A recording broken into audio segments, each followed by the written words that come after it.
Ladies and gentlemen, welcome to another episode of Prep Your Standard NATO. I'm going to start this one just by apologising to all the past guests I've had because you've all been amazing and I really appreciate your time and you've got amazing stories, but today's guest is going to be my favourite. And the reason for that is because today's guest is my mum. Hi. Hi everyone. So favouritism aside, with me today I have Annette Tina Webster. Now, Mum, let's start off with the fact that you are not Australian born. No, I was originally born in Burlington, Ontario, Canada. And when did you come out to Australia? We migrated to Adelaide in 1973, in July. Now, as someone who wasn't born in Australia, why did you end up deciding to join the Australian military? Originally, I wanted to join when I was a lot younger. My grandfather was in the Canadian Navy and he was a stoker, an engineer on a frigate in World War II out of Halifax. And I've always had a fascination, interesting enough, with the sea, although I'd never seen it, with water and engineering. And he was also a steam train driver when he got out of the Navy, and I wanted to follow in his footsteps, basically. Now, in saying that, you didn't join the Navy straight away. No, originally, when I was 12, I found out about the military cadets. So I found out about the Navy Reserve cadets. So when I went down to join, I was told I was not allowed to because girls were not permitted in the military cadets in Australia. Yep. But that didn't stop me. Every Friday night, I used to take a bus after school, then the train, and then walk to HMAS Encounter to TS Adelaide, and I sat outside the commanding officer's doorstep every Friday night for a whole year. And then my mum would drive an hour and a half every Friday night to come and pick me up. At the end of that year, he realised that he wasn't going to get rid of me, and he basically said that if I could get 9 other girls and a female to become our instructor, he'd let us join unofficially, which meant we could wear the uniform, but we weren't allowed to wear the Taliban. Right. Our canteen lady, Mrs. Hodgkinson, offered to become the female instructor. Didn't take much to find 9 other girls, and in 1978 we became the first military female cadets in Australia unofficially. Now, if anyone knows what I'm like, this is where I get it from. And then in 1983 they finally made girls official in the Navy Reserve Cadets, so I was finally officially allowed to wear the Taliban, and that's the year I ended up joining the military full time. So why did you go into the Air Force though? Originally I wanted to go in the Navy. So when I turned 15, I went to recruiting and told them I wanted to join as an apprentice and be a female engineer, a stoker. And they laughed at me and said, that ain't going to happen. Women cannot go to sea. Women cannot be apprentices. And sure as hell, there will never ever be female stokers. Sure. And to go away and come back when I was 21. So I went back, finished schooling, and I graduated high school at 17, younger than all my classmates, because in Canada, of course, you start school when you're younger. And then when I was 17, I went to try and join the Navy, and they'd frozen all applications for women. Right. Because they were looking at amalgamating the RANs into the permanent RAN. So I thought, stuff that for a joke. I still wanted to join up. I didn't want to end up working in Mitsubishi like all my family did, or at Hills. Mm-hmm. Anyone who's lived in housing commission areas like Tonsley Park or Mitchell Park will know what I mean. So I tried the army. I was too short. They had height restrictions. Although my older sister Angie had joined, but she was taller than me. So I thought, stuff this, I'll try the Air Force. And I got accepted. So on the 11th of October 1983, I took my oath, allegiance to Australia and the Queen, and joined the Air Force. That doesn't make you bloody Aussie after all that. I don't know a bloody word. So you said that the Navy was amalgamating men and women at that point. The Air Force was doing it as well. Yep. So weren't you some of the first women to train with the men? We were one of the first groups of women to go through one RTU at Edinburgh that actually trained with the men. So we were given an SLR rifle, just like the men were, and we were not permitted to use it.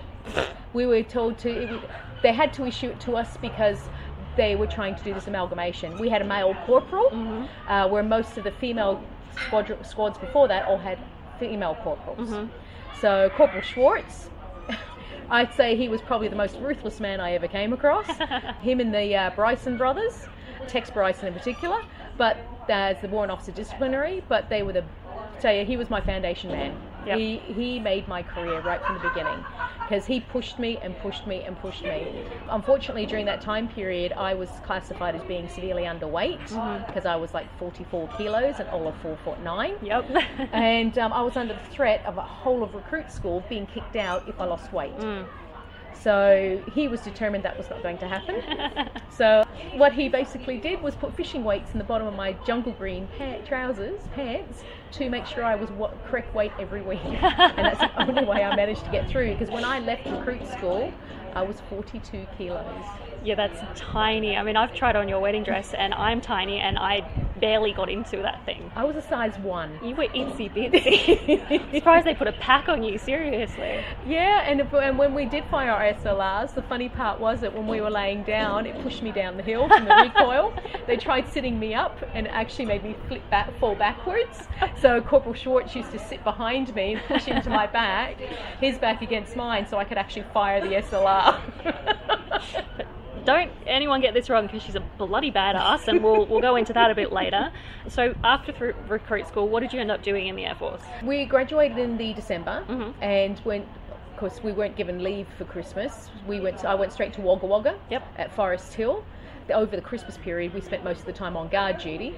Funny enough, I actually spent my 18th birthday on guard duty. But we did have a little bit of a party, but we won't go into those ones. A long time ago, no disciplinary action will happen from here. And I did my one of 84 stewards course. Quite a few, and same with my recruit course, quite a few of my recruit male friends were Navy changeovers.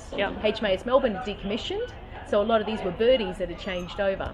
So I did my recruit steward course in Wagga, and then from there I got posted to RAF Williamtown in Newcastle. But funny enough, my sister Angie, who was a transport driver in the army, was based at Kapuka at the same time, so we kind of had family reunions. Yes, some of those stories are probably not appropriate for the airwaves. No. Tight-lipped, not saying any of those. Okay, so what did your job involve doing? As a steward, basically we were there to look after the officers and non-commissioned officers, so your sergeants, your flight sergeants, your warrant officers, and all the commissioned officers. So we were basically waitresses, bartenders, housekeepers, launders, cleaners, shoulders to cry on behind the bar when they've had too much to drink, working mess dinners, running all the events and functions and all that type of stuff. So that was our major role. So basically all of hospitality, from barista to dishwasher. In a military setting with soldiers and airmen and sailors, which I think gives you a right to be called a badass before we go into anything else anyways. Oh yes, and the things that stewards used to hear. Oh dear, yes. Right, so how long did you spend in the Air Force? 6 years. And then you transferred to the Navy? Yeah, when I left RAF Williamtown, I got transferred to RAF Fairburn in Canberra, where I wanted to be a flight steward. I never did officially become one. A lot of it was to do with my height, because they had height restrictions. But unofficially, I actually spent a lot of time on the HS 748s or the Draggies, flying people like Kim Beazley and Bob Hawkins around anyway. So, but I was never officially a flight attendant. Ended up then went to East Sale, but during that time, I actually went to HMAS Albatross, where I was flying Rear Admiral Hudson a fair bit back then, and spent a lot of time at Albatross, and that's where I met your father. So Terry, he was just come out of recruit school and was at Albatross doing his ATA training to be a electrician on helicopters, until he decided he didn't want to do it and become a storeman. Sure, why not? So yeah, why not? And then went to Sale in Victoria, and then finally discharged in RAF Pearce. Why I went across to the Navy? Well, I had no choice in those days. In those days, unfortunately, if you were separate services, and of course my husband-to-be Terry was Navy. First mistake. You couldn't be posted together. Right. And RAF Base Pearce and HMAS Stirling at Garden Island and Rockingham were a long distance apart anyways, but we were prepared to travel that distance. The idea was we would live halfway in between. But basically we were told that no, one of us has to give up our service. So it was more beneficial for me to give up my service than it was for him. So hence why I changed over to the Navy. So we were based, he was on HMAS Stuart, destroyer escort, at Garden Island, and we were only there for, he come back off deployment I discharged at Pearce in the October. He come off deployment in November. He then literally sailed a month later and went back on deployment for 6 months. And so I flew to Hong Kong and had Christmas with him. And then before he came back, we found out he was posted to HMAS Cairns. Now, we weren't scheduled to get married until November, but we had to bring the wedding forward to May, because in those days you couldn't get de facto relationships. It was almost impossible to get. And they wouldn't post you together unless you were married, unless you were actually married. So we would have had to pay for my own removal. But also in those days, you had to write to the ship's captain to get permission to marry. Right, okay. So thankfully Terry had written to him months before the posting came out requesting permission to marry, and had given the date of the wedding and said that we had gotten engaged at such and such date, and the captain approved it. So because we had that letter of approval, the Navy had to transfer or post us both to Cairns. There you go. So where we spent 5 years, where you were born. Yes, in sunny old Queensland. Very different to what it is now, isn't it? They'll recognise de factos and you don't have to change services. And No, it's very different now. So I worked out of there as, technically I was a reservist. Yep. Although I was doing continuous full-time service, which meant I was at the base every day working, even though I wasn't necessarily stewarding. And I transferred over as a corporal, from a corporal steward to a leading seaman steward, so I kept my rank. I was lucky. But it was an interesting time up there because, of course, we had cyclones, and of course the patrol boats would sail. And the first cyclone we had up there was Cyclone Joy. 9 months later I came along. Yeah, 9 months later you came along. August and September was very busy for the hospitals up there with Navy wives having babies. And your dad was deployed on HMAS Whyalla. Yep. And unfortunately he suffered terrible seasickness and couldn't stay on patrol boats. But I worked at Commerce Pab 4, which was Commander of Australian Patrol Boat Forces, and was basically working as a writer or a clerk, even though I was a steward. I did very little stewarding for most of my reserve time or continuous full-time service. I spent most of my time as a storeman or a writer. See, this is when I talk to people and they're like, oh, what was your parents' service? And I always say, well, Mum was a steward, but Mum actually did this, this and this and this. And you didn't really, you never had a job that fit your description. No, never. I was a jack of all trades and master of none, right down to even being a medic. Yep. Because they decided to cross-train some of the stewards in Cairns as medics, not as ship's medical emergency team, but as actual medics, because the idea is they wanted to have a steward on the patrol boats who was an actual medic.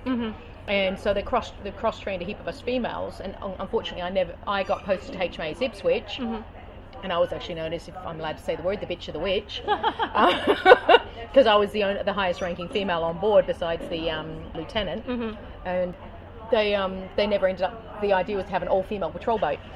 Okay, sure. And that never happened, unfortunately. Yeah. I think they realised you put a whole group of 25 women at sea together, if a war broke out, we'd probably win. Yes, I can imagine there'd be ramifications to that action, and it might not be good for the men. No.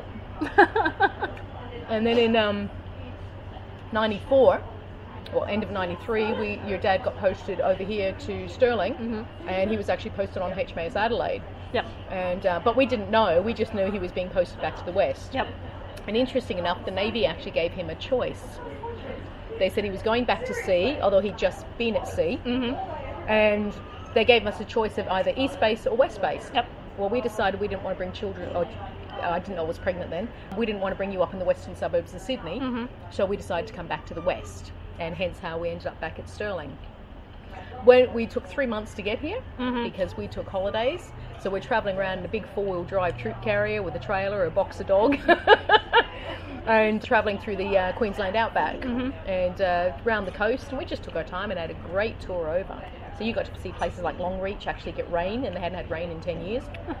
Not that I remember any of this, but... No, you wouldn't do. But the funny thing was, when we finally got to Stirling, your dad and I reported the next day, and we both were finally given our orders. So we both walked up the gangway of HMAS Adelaide, and I was very pregnant with your sister.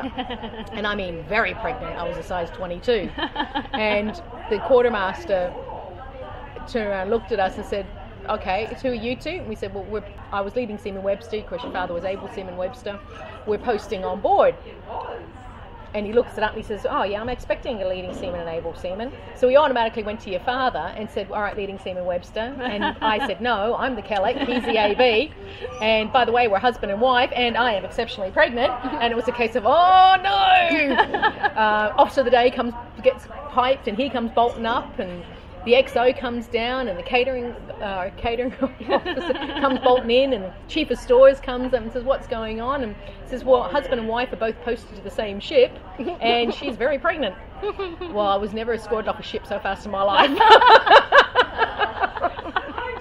Oh dear. That was so funny.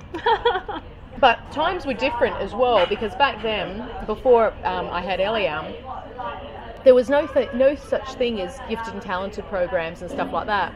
And you were a gifted child. You're exceptionally intelligent. You had a very high IQ level. And I had already enrolled you in a gifted and talented school in Cairns, in a childcare facility that specialised in gifted and talented children. When we came to the West, they wouldn't let you go to school because you were too young. So now I had this problem of a gifted and talented child who could actually read and write before she started school, and there was no help for you. Yep. And you got very bored very quick. So there was no such thing as Defence Special Needs Support Groups back then. So your Auntie Angie, so my sister and I, and a group of women throughout Australia all got together and actually founded Defence Special Needs Support Group. Right. Simple things like if a child had a wheelchair in New South Wales and they were posted here to the West, they'd have to leave their wheelchair in the East, get over here, go on a waiting list for a new wheelchair. Wow. And it could be months or years before they got one. So the families were forced to buy their own equipment. If you were on the waiting list for surgery or dental or anything like that, you had to go on the bottom of the waiting list in the new state you came from. Right. So, and even education from state to state was totally different. In the eastern states, you could start younger than you could in WA. So hence you got caught up in this education fiasco of being too young. So, and you know, there's a very unique challenge for a woman serving. Is not only were you serving, but you were a mother of two, and you were also married to someone who was serving. So you must have faced a bunch of bloody challenges in that. I did, and I was also studying. Right, yeah. So on top of it as well. So yeah, it was very challenging because I was a shift worker, and there was only one daycare centre in Rockingham at the time, Sunshine, which I'm sure a lot of Navy families over here remember very well. And by the way, Mavis, who runs it, is still alive and kicking. And I bet she still looks fabulous. And lives up the street from me. Oh God. And she does, and she's still teaching. Jesus. She's, I think she's 99 or something Yeah, now. she'd be getting that. Yeah. So getting childcare was very hard. So we were also the same group of women that were leading the fight to get childcare facilities on barracks. Some of the barracks got them. Keswick was one of the first, but it had to be run by military wives back then. Right, okay. So now they actually have proper childcare facilities. Yeah. Even our housing, when we first moved to Cairns, trying to find suitable housing was not easy. And we did find a place, but the backyard flooded every wet season and we could never use it. But it was a great house in Oxley Street near Chill. Here in WA, it was a matter of finding a house again that was suitable. I had a friend who had 5 kids. They were an able seaman and served with your dad, and they were put in a 3-bedroom house because that's all junior sailors were entitled to. Yeah.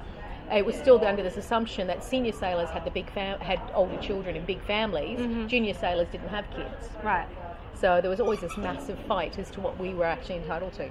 So was there anything like Defence Families Australia back then? Or? Not back then, no.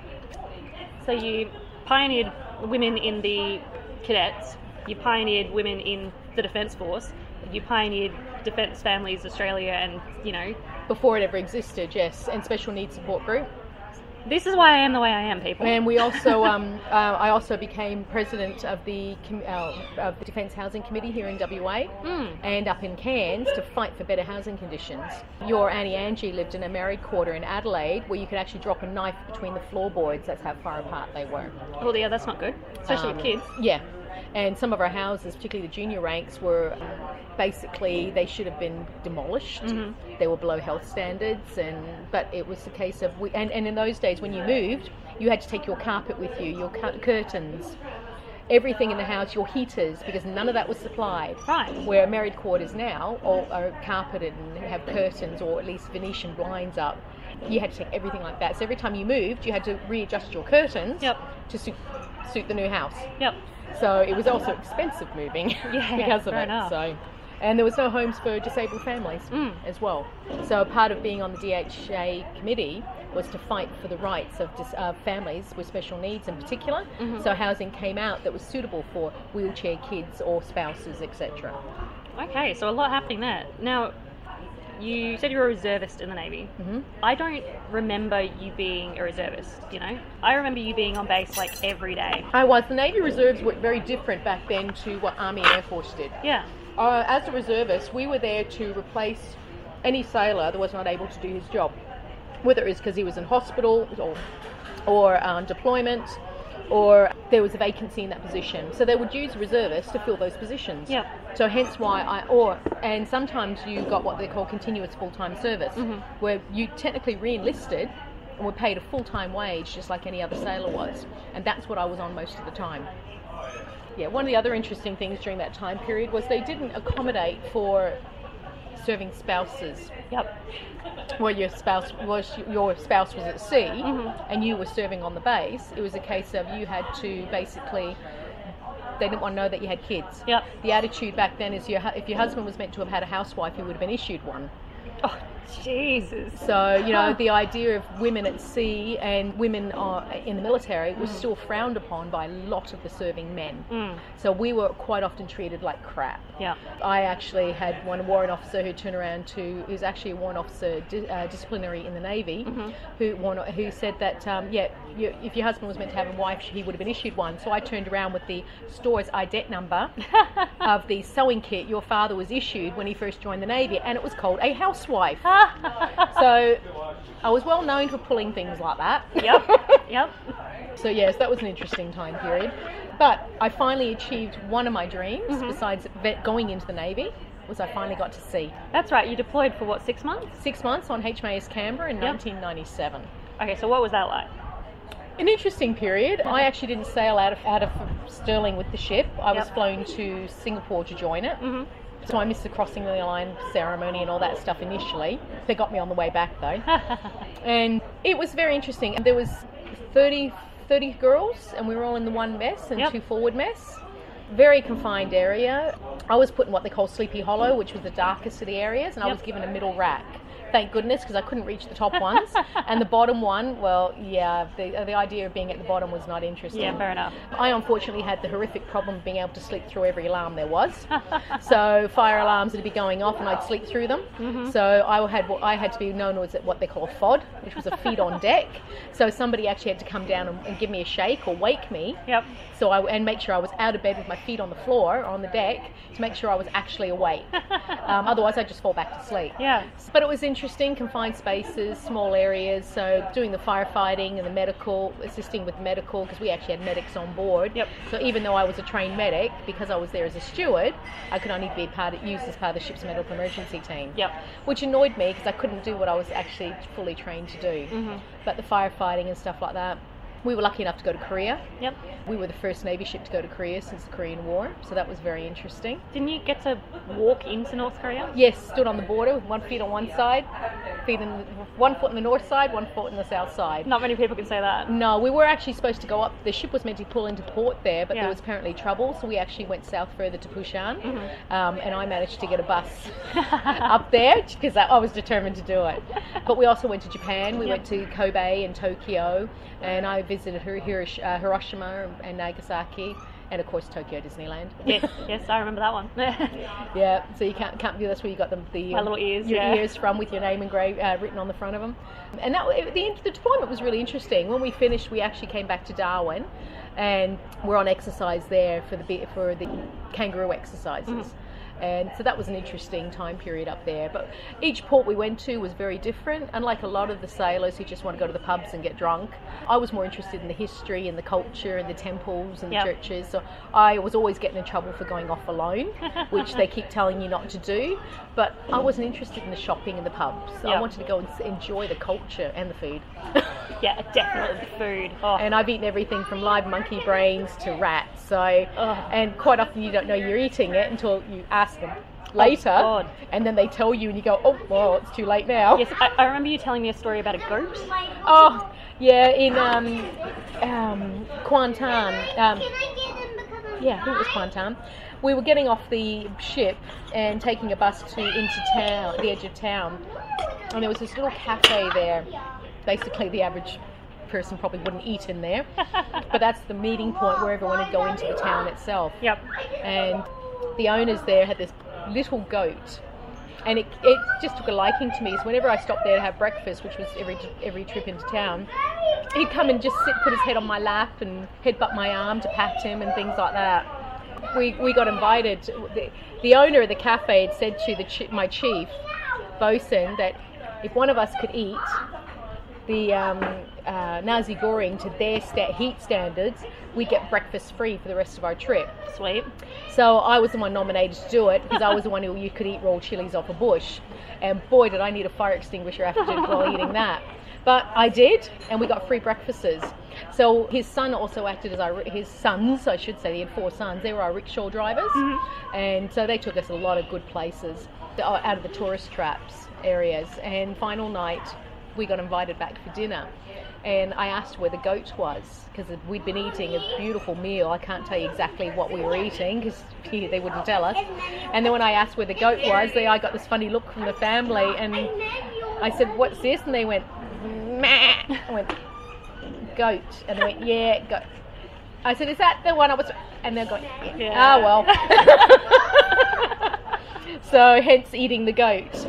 Yes. So, yeah, and before we left, we gave them a carton of VB and a cask of Berry Estate wines, which were well sought after over there. Oh, and for the boys, the Black Hern House magazines didn't say that. Didn't say that. That was not recorded at all.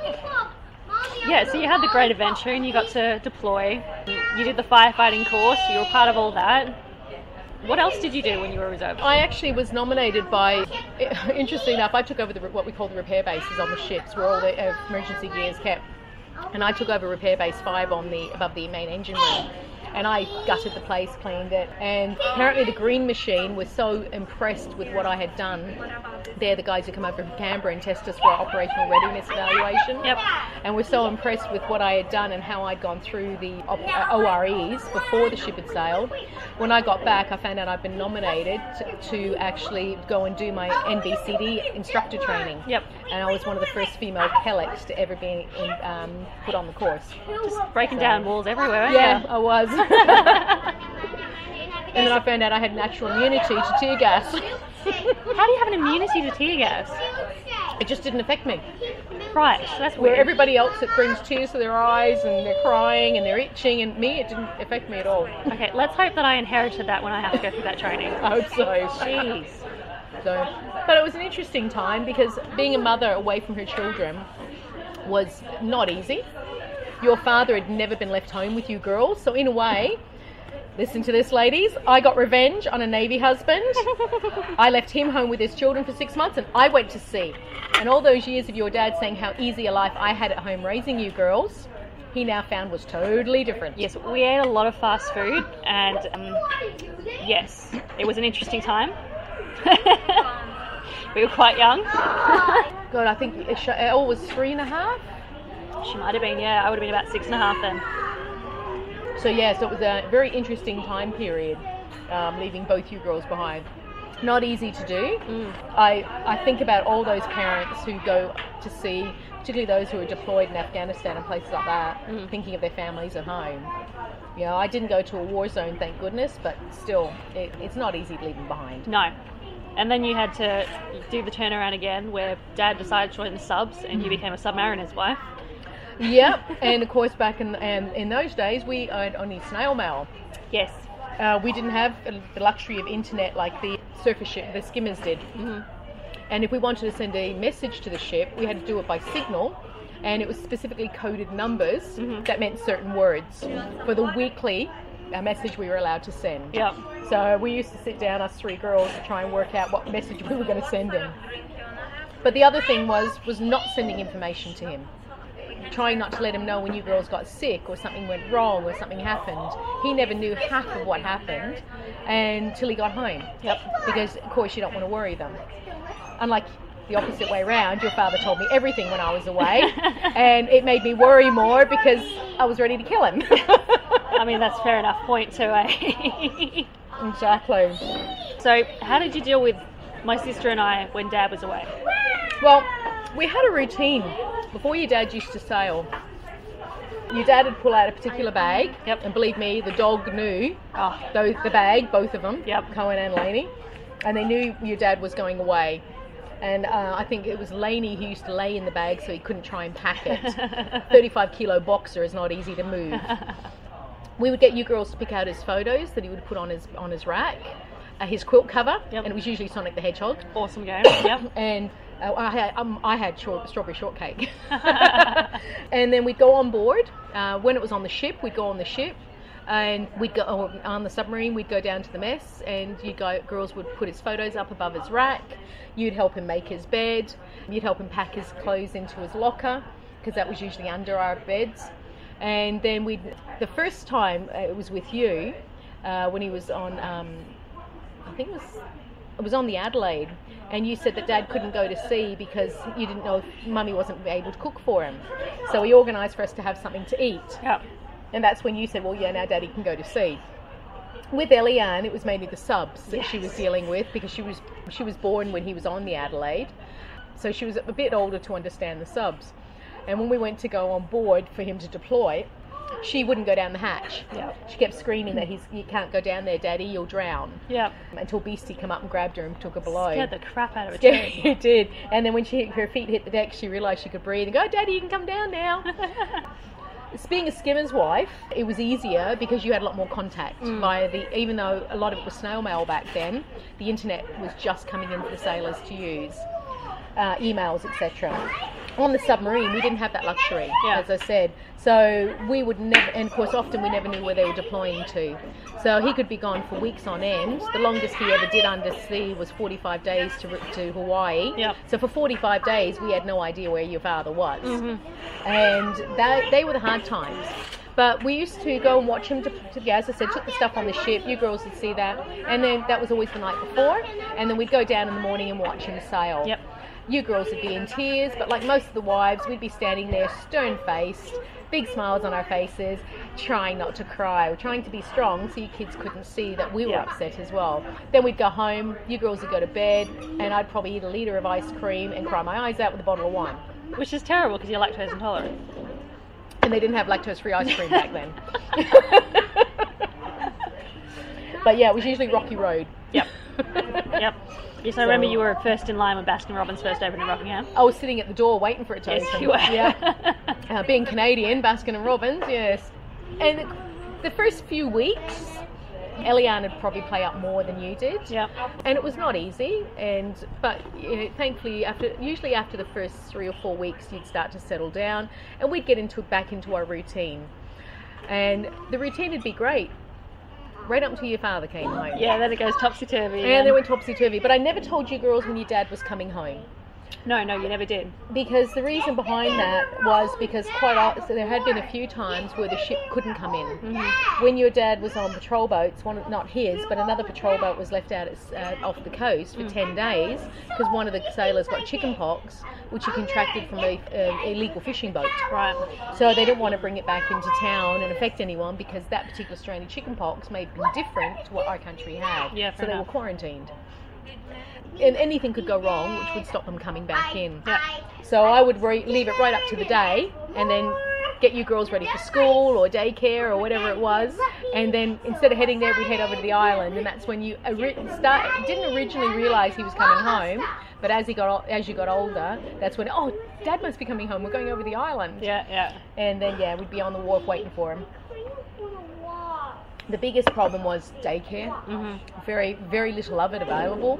Nothing available at night times, and most daycare centres no daycare centre operated on weekends. Yep.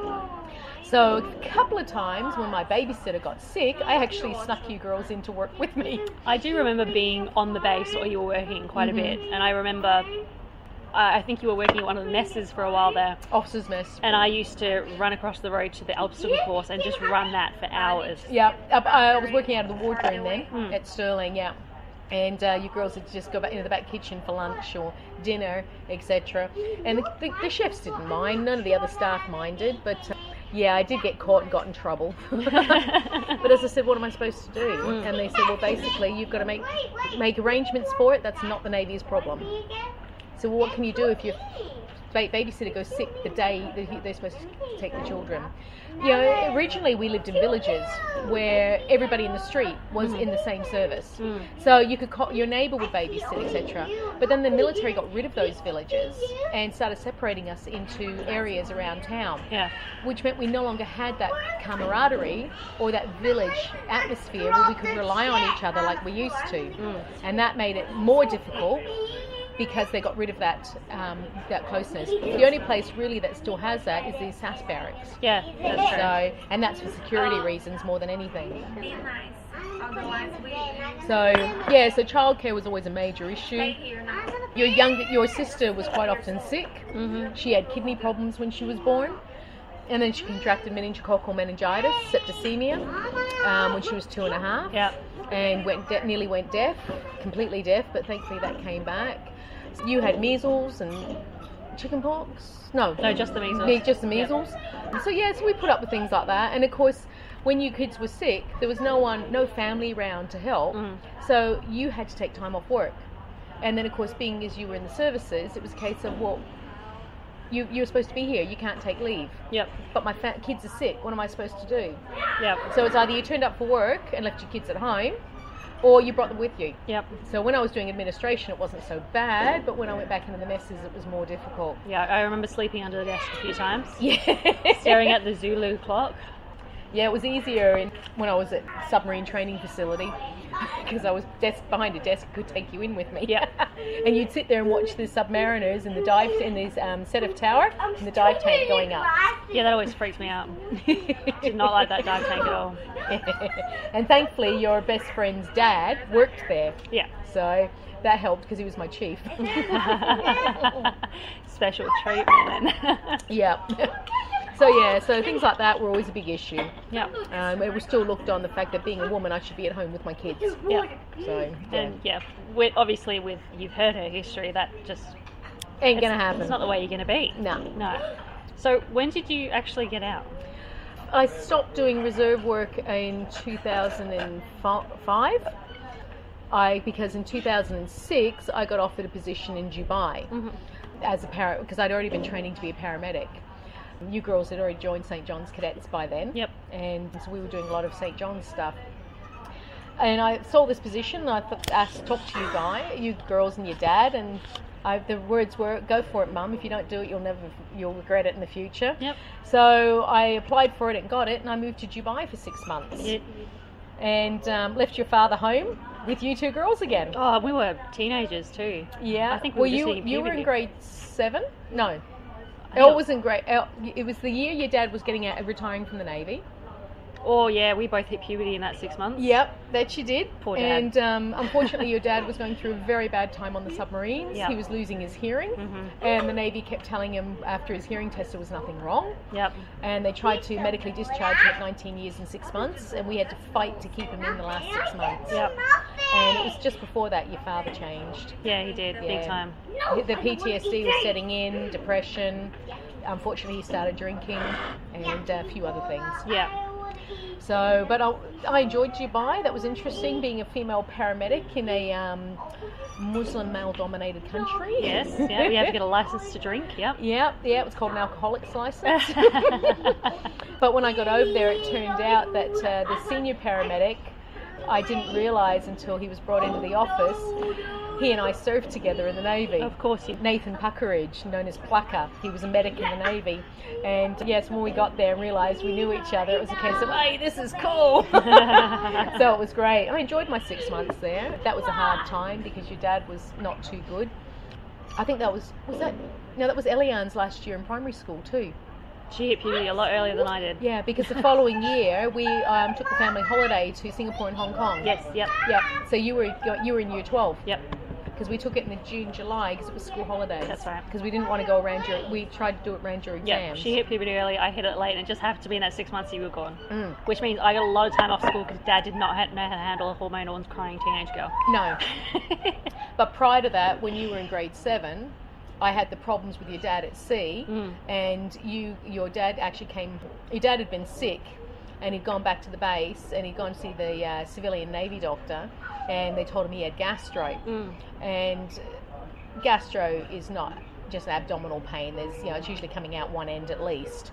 And that night he begged me to take him to the hospital because he was in agony. Men do not beg to go to hospital. No. So he was sent up to Fremantle Hospital and released the next day. 14 days later, you were so sick. Mm-hmm. And we took you to the doctor, and it was 3 or 4 trips before they finally admitted you to Princess Margaret Hospital. And you were in and out of that hospital for all of your grade 7. Yeah, they thought I had an eating disorder and everything. Yeah, they thought you had anorexia. Yeah. Which you didn't, because you ate like a friggin' horse. I was treated for epilepsy, I was treated for everything else. Aneurysms. And I was working for St. John's then, and I kept trying to get them to do a broad spectrum blood test, and they wouldn't do it. And it wasn't until December that they finally did it. They released you for Christmas, and so you could attend your grade 7 graduation, where you got the leadership award, remember? Handed to me by Kim Beazley, yeah. Yep. And Kim Beazley played a big part in all our lives during those years. And it wasn't until January that we found out that you had Helicobacter pylori. You had stomach ulcers, which we found out you contracted from your father. Yes. So if the Navy, if the Navy had treated him properly in the first place, and then the hospital had done the correct tests, you would never have been in hospital for that 12 months. Hey, DVA, can I claim that? And you were in and out of hospital for a year. Yeah. Now, I was working, shift work, still doing reserve time, doing St. John's, looking after both you girls while your father was at sea. Yep, superwoman. So it was a case of you had to. You had to, yes, absolutely. And then you had issues with, like Dad's deployment. Like what to tell us and what not to tell us. Yeah, there was a lot of things that your dad couldn't talk about because of his what it involved, especially on submarines. And there was things that neither of us could tell you because of the security clearances. Yep. One of the big impacts on your life more than Eliane's was 9/11. Yeah, huge. I was sitting at home with you girls when I was speaking to a friend of mine who happened to be in the SAS at the time.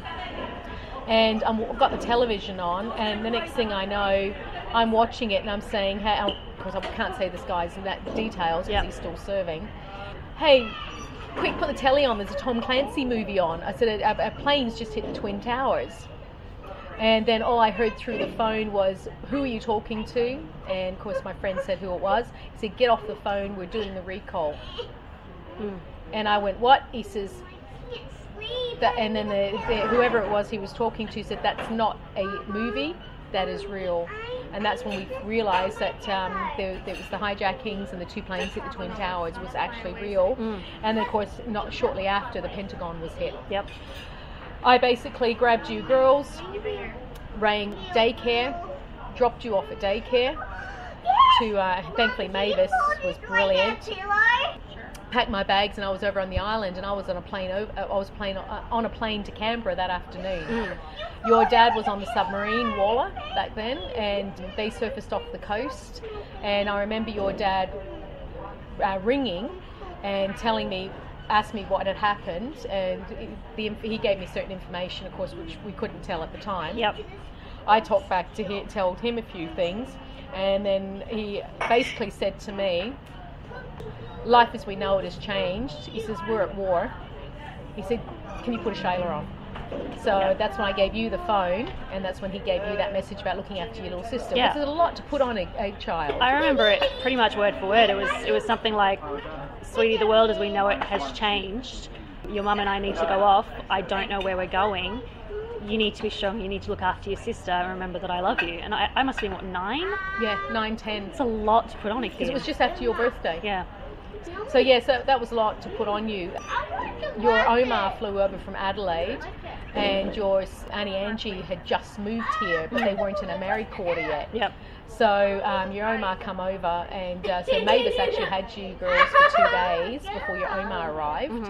And when I landed in Canberra, I was literally only there for 2 hours, and I was put on a plane and sent to Sydney. But I couldn't tell you girls where I was because of security reasons. It was interesting because when we got to the airport, we walked in the door, federal police were looking, and of course we weren't allowed to wear uniform.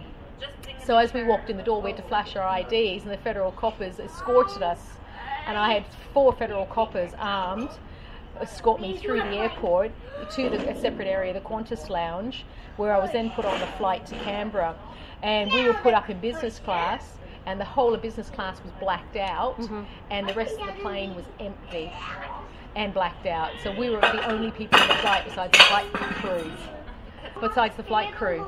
So, and as I said, once I got to Canberra, I got my new orders, and I was only on the ground for 3 hours, and I was put on in the Air Force, put on at Herc, and was sent to Sydney. And lucky enough, your dad's boat pulled into Sydney at the same time. So your dad and I actually got to spend 2 weeks together because they put the submariners in a hotel. So I got to stay in the hotel with him. I just had to report every day, but there was nothing for me to do. So your dad and I did things like we actually climbed the Sydney Harbour Bridge. Because they just started doing that. And we had to tell the escorts that we had to keep our phones on us in case we got recalled, because we couldn't go more than an hour away from Garden Island.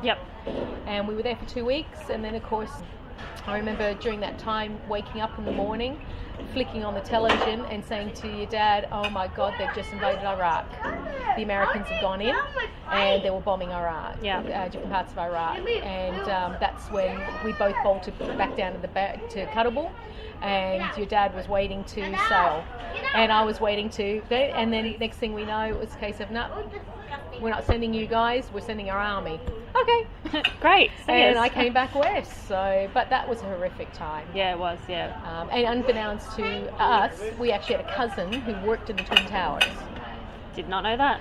Thankfully, they weren't at work that day. Because it was the first day back at school for the kids. He'd taken the day off so he could take his kids to school. Very lucky. So, yeah. But so there was service, there was issues like that you couldn't really talk to us kids about. You and Dad always did try to be very open with us and very honest with us, and you really explained things. It was never just, this is just the way it is. It was, no, it's because of this and this is why we do it, and I'm going to explain how this works.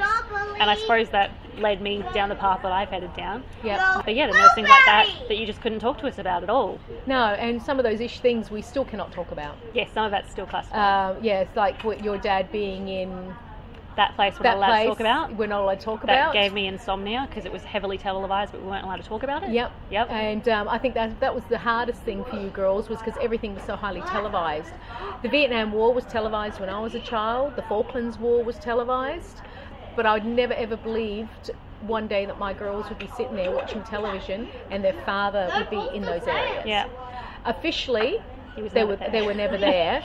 So of course they never got the war pay. They don't get the medals like the skimmers do, the surface ships, which he'll probably get in 50 years. I'll get to wear. That you'll get to wear, or my grandson Jackson will get to wear. And I think it's wrong. Yeah, it is. Yeah, absolutely. But being submariners, they were never in a lot of places. It was all secret squirrel stuff. So, and look at the career I've had all my life. Started off as a butcher's apprentice at the age of 12, to being a paramedic, to now going into aged care, to as a total, because I've been unemployed for the last year, and it's not easy getting a job at 53 years old, let alone being a veteran who suffers PTSD, chronic depression, etc. Because a lot of employers don't like to employ veterans because they say we're broken. Thankfully, this place where I'm going to employ is for aged care, but they specifically want me for my paramedic skills, but they really want me also because of my veteran background. And they want me to deal with veterans, and I want to deal in aged care specifically with veterans. So hence why I'm going on to do my enrolled nursing, which I start next week. So at 53 years old, it's not too old to teach an old dog new tricks. Never too old to learn. Well, I think like everything else, you're going to rock it. I haven't met a person that's met you that hasn't said how amazing you are and what a lovely lady you are. It's going to be great. Anyone who's listening, you can hear where I've come from. You can hear what I grew up with. I forgot to mention one thing. What did you forget to mention? A number of years ago, do you remember Gypsy? Yes.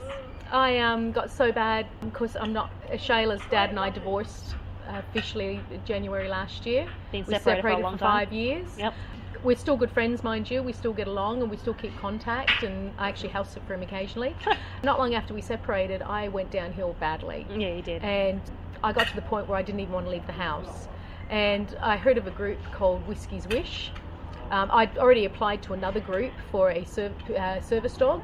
It was recommended by the Veterans Counselling, Vietnam Veterans Counselling, and my counsellor back then. And I applied to that group and basically got the runaround and was actually treated exceptionally badly by them. And then I found out about Whiskey's Wish in Brisbane and applied to them, and I got a beautiful service dog, beautiful little red heeler named Gypsy. And in that 6 months that I had her, I was working again, I was enjoying my life, I was actually catching trains. Gypsy made a huge difference to my life. She did, yeah. Unfortunately, unbeknownst at the time, I was getting very sick, and it turned out that I was allergic to her, and because of the length of her fur, and she nearly killed me. Yeah, she did. And unfortunately, with great sorrow, I had to give her back to Whiskey's Wish. They've kept in touch with me ever since. They've been a great support. And although I don't have a service dog, they've told me if I ever need one again, because as you know, PTSD never disappears. No. And it could take anything to set it off. So they've always said that I could have another dog and they'll find me an allergy-free one if I need it. I met with Liz and Scott just recently, as you know, and it was great to finally meet them face to face. Well, although I met Liz earlier, I'd never met Scott.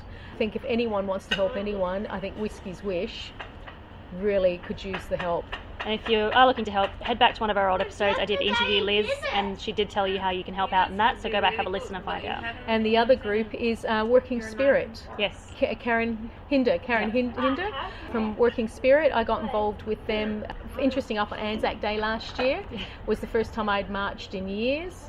Of course, unfortunately, at the dawn service, although they were out constantly talking about women wearing their medals, and I had mine on the left, I still got picked up about my medals and was told I was wearing them on the wrong side. Yeah.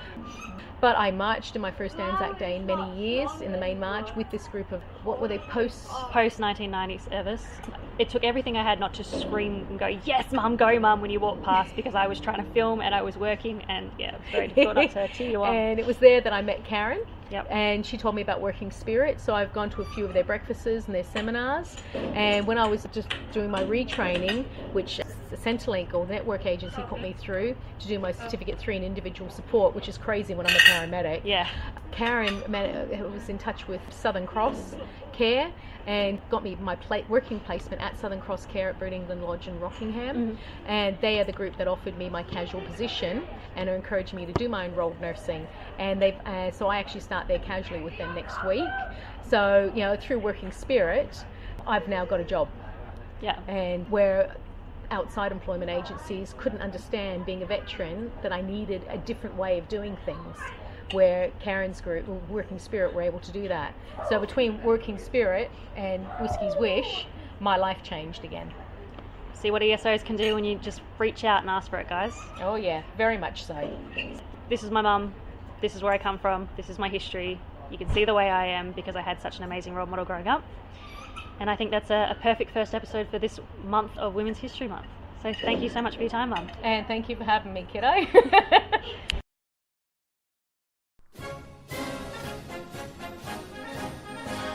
This podcast was edited, published and produced by the RSLWA.